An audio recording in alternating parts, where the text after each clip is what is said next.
Hello, bienvenue dans ce nouvel épisode de mon podcast On en parle sur un coup de tête. Je suis Mini Tessie et je suis créatrice de contenu sur les réseaux. Aujourd'hui, on va parler d'amour, des célibataires, de relations, plus précisément, des coachs en séduction pour les célibataires sur les réseaux sociaux. Petit disclaimer, alors, ce que je dis dans ce podcast est mon avis. Je ne pousse personne à aller insulter ou autre les coachs en séduction sur les réseaux sociaux ou autres. Je ne dénigre pas non plus les personnes qui exécutent tous ces conseils. Voilà. Je pense que, comme moi, tu as été envahi par des conseils en amour et en séduction pour attirer une personne sur les réseaux. On a eu droit à divers contenus en vidéo ou en publication comme les 5 techniques pour embrasser son crush, la technique pour faire revenir son ex, ce qu'il ne faut pas dire ou faire pendant un date, les 5 phrases à dire par message lors du premier date, comment attirer quelqu'un par message, enfin plein de choses comme ça. Il y en a pour tous les goûts, pour tout le monde et pour toutes les situations. Et ce que j'ai remarqué en fait sur tous ces comptes, c'est que ce ne sont pas de tout petits comptes qui ont, 50 vues et 3 abonnés. Ce sont des comptes qui ont des millions d'abonnés, des millions de vues et plus de 50 000 commentaires. Mais ces contenus-là me gênent un petit peu. Non, ça me gêne tout court. Parce que ça mène à un jeu de séduction très très malsain pour nous. Et surtout pour les jeunes qui consomment ce genre de contenu en fait sur les réseaux sociaux. Je m'explique. Je vais vous citer quelques exemples de conseils que j'ai pu retenir. Et je vais vous dire qu'est-ce qui ne va pas en fait à travers ces conseils et quels sont leurs points communs. Premier conseil. Lorsque tu reçois un message de la personne qui t'intéresse, d'après ces coachs en séduction, il ne faut pas répondre tout de suite parce que sinon, il ou elle va penser que tu montres trop d'intérêt pour elle et que tu n'as pas de vie. Pour moi, si j'ai envie de répondre, je réponds. J'aime bien répondre aux messages, donc je réponds si j'en ai envie. Une autre règle, toujours concernant les messages. Si la personne te répond 48 heures après, tu dois aussi attendre 48 heures, voire plus, pour lui répondre. Cette règle-là, je la trouve juste débile. Et un autre, selon ces coachs, plus tu seras froid avec cette personne, plus tu les attireras. En bref, tu dois avoir un comportement de m'en-foutiste. Je suis désolée, mais à partir du moment où tu me réponds très très froidement et que tu fais comme si tu t'en foutais de moi, je ne te parle pas, je ne te donne plus signe de vie, clairement. J'ai autre chose à faire que ça en fait. Et la dernière, c'est la meilleure. Si la personne annule un rendez-vous à la dernière minute, tu feras la même chose au prochain rendez-vous. Ou encore, tu lui poseras un lapin et tu lui diras « Voilà ce qui se passe quand tu ne respectes pas le temps des autres. » Vraiment, ce conseil, c'est tellement débile. On a tous des imprévus dans la vie.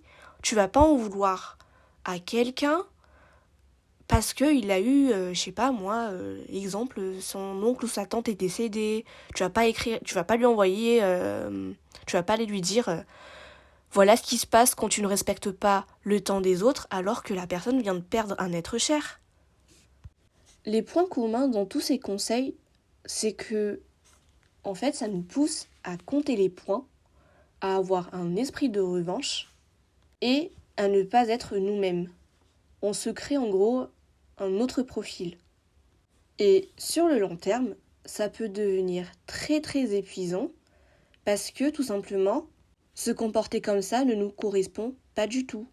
Vous imaginez faire ça pendant 1 an ? Même pour moi, 1 semaine, c'est trop. Pour moi, un date ou un flirt, c'est censé être un moment où tu passes un bon moment avec la personne, où tu noues des liens, où tu essaies d'apprendre à la connaître. Enfin, des choses comme ça.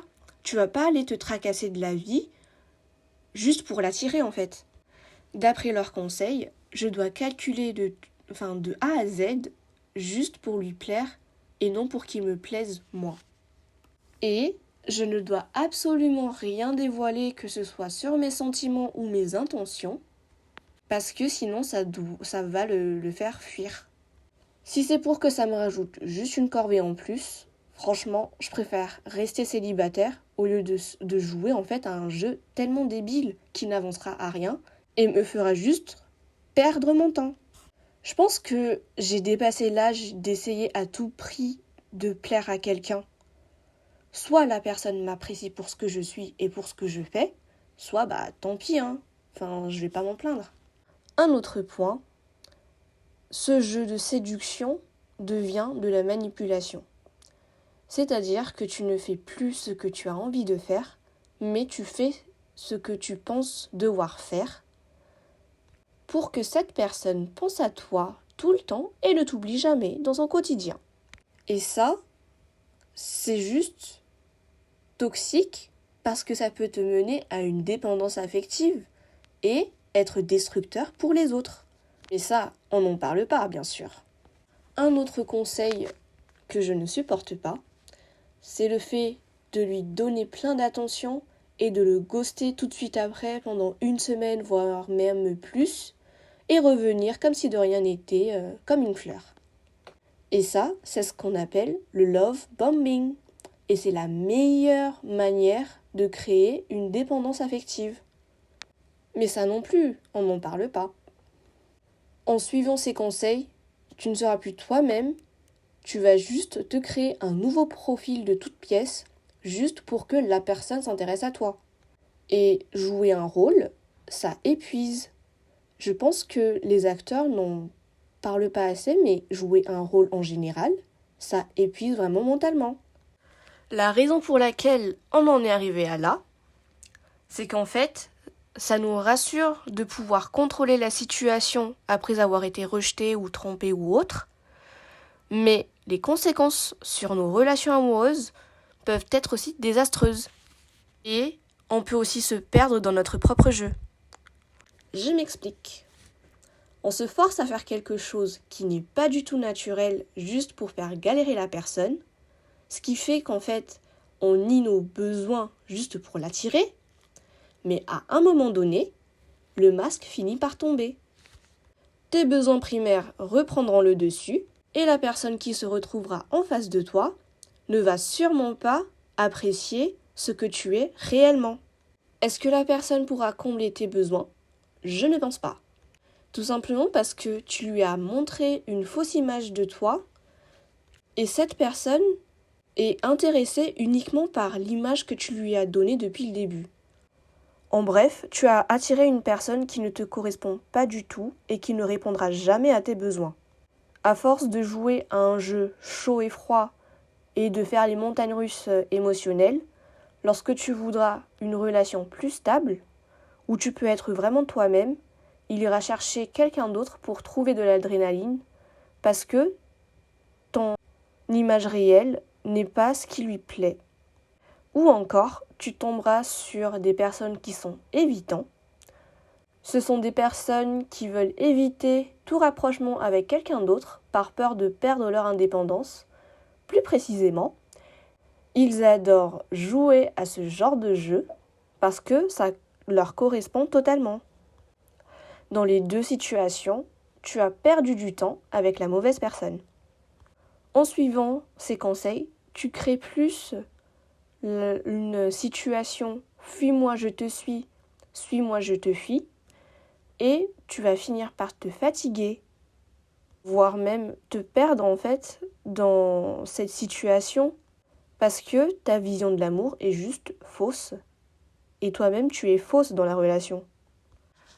Donc, dernière partie, mes conseils pour trouver l'amour ou pour ne pas tomber dans ces pièges. Petit disclaimer, c'est ma vision des choses. Libre à vous de choisir si vous suivez mes conseils ou non. C'est comme vous le sentez. Petit 1, Prendre conscience que chaque relation est différente, qu'il n'y a pas de chemin ou de parcours particulier pour trouver l'amour. On peut trouver l'amour à 15 ans, comme à 20 ans, ou à 45 ans, ou encore à 70 ans, ou même au ciel. Deuxième conseil, prends le temps de te connaître, de savoir et de définir quels sont tes besoins en amour et ce que tu ne veux pas dans une relation. Je donne quelques exemples. Comment tu aimes être aimé? Quels sont les 3 comportements que ton ou ta partenaire doit avoir? Quelles sont tes valeurs et quelles valeurs veux-tu retrouver chez l'autre? Prends ton temps pour définir tout ça parce que c'est essentiel en fait dans une relation et aussi parce que l'autre sera ta boussole pour te guider dans l'univers. Troisième chose, fais une pause sur les réseaux sociaux concernant les couples goals qui font des surprises H24 avec un voyage à Hawaï surprise, des bouquets de fleurs offerts H24 avec de petits chocolats et un mot doux. Parce que il n'y a pas que ça dans une relation amoureuse. C'est bien plus. Ce n'est pas parce qu'il ou elle ne te fait pas de cadeaux ou de surprises H24 que la personne ne t'aime pas. Et ces contenus sur les réseaux, sur les couples goals, ça laisse énormément de pression et de l'anxiété sur chacun. Ce que vous voyez sur les réseaux sont juste des choses superficielles. Et ça, il faut garder en tête. Le problème avec ces trends, c'est qu'ils supposent que notre partenaire doit deviner toutes nos attentes et agir sans qu'on ait besoin à demander. Mais pour moi, ce n'est clairement pas sain de penser comme ça et de faire ça parce que les gens ne lisent pas dans nos pensées. Et ça créera juste des disputes vraiment inutiles. Et surtout, on ne peut pas en vouloir à quelqu'un parce qu'il ou elle n'a pas fait ce que tu attendais secrètement et en déduire que si il ou elle ne le fait pas, c'est parce que il ou elle ne t'aime pas. Alors que si tu avais exprimé clairement ce que tu attendais dans la relation et comment tu aimes être aimé et traité, même si c'est au premier date, ça évitera tout conflit. Prochain conseil, sois honnête dès le premier date et communique bien tes attentes, tes besoins, parce que ça permettra de voir si vous êtes sur la même longueur d'onde et de ne pas perdre son temps. Troisième ou quatrième conseil, je sais plus, trouve quelqu'un qui saura combler tes besoins d'affection. C'est normal d'être chouchouté, d'avoir des rapprochements physiques, de vouloir des messages mignons de temps en temps, tout en restant dans des attentes, bien sûr, réalistes, pas comme sur TikTok. Avant-dernier conseil, à partir du moment où tu sens que tu ne peux pas être toi-même dans une relation, ou que tu commences à enfiler un masque, ou encore que tu ne te sens pas à l'aise d'être toi-même, arrête directement la relation. Parce que tout ça, en fait, c'est un red flag comme quoi jamais tu ne pourras être toi-même dans cette relation. Dernier conseil qui est vraiment important, je trouve, arrête d'essayer de plaire à tout le monde. Essaye plutôt de trouver quelqu'un qui te plaise à toi et avec qui tu peux être toi-même. Et n'oublie pas que tu mérites d'être aimé, de trouver ton lien solide avec quelqu'un qui sera ta force et qui t'encouragera dans tous les moments et qui sera là quand tu auras besoin de te réfugier. Voilà, c'est tout pour ce podcast. J'espère que vous avez aimé le sujet d'aujourd'hui. Vous pouvez me retrouver sur Instagram @minitessi_8 et je vous souhaite une bonne soirée aux personnes qui écoutent le podcast le soir et une bonne journée aux personnes qui écoutent ce podcast la journée. Bisous, portez-vous bien et prenez soin de vous.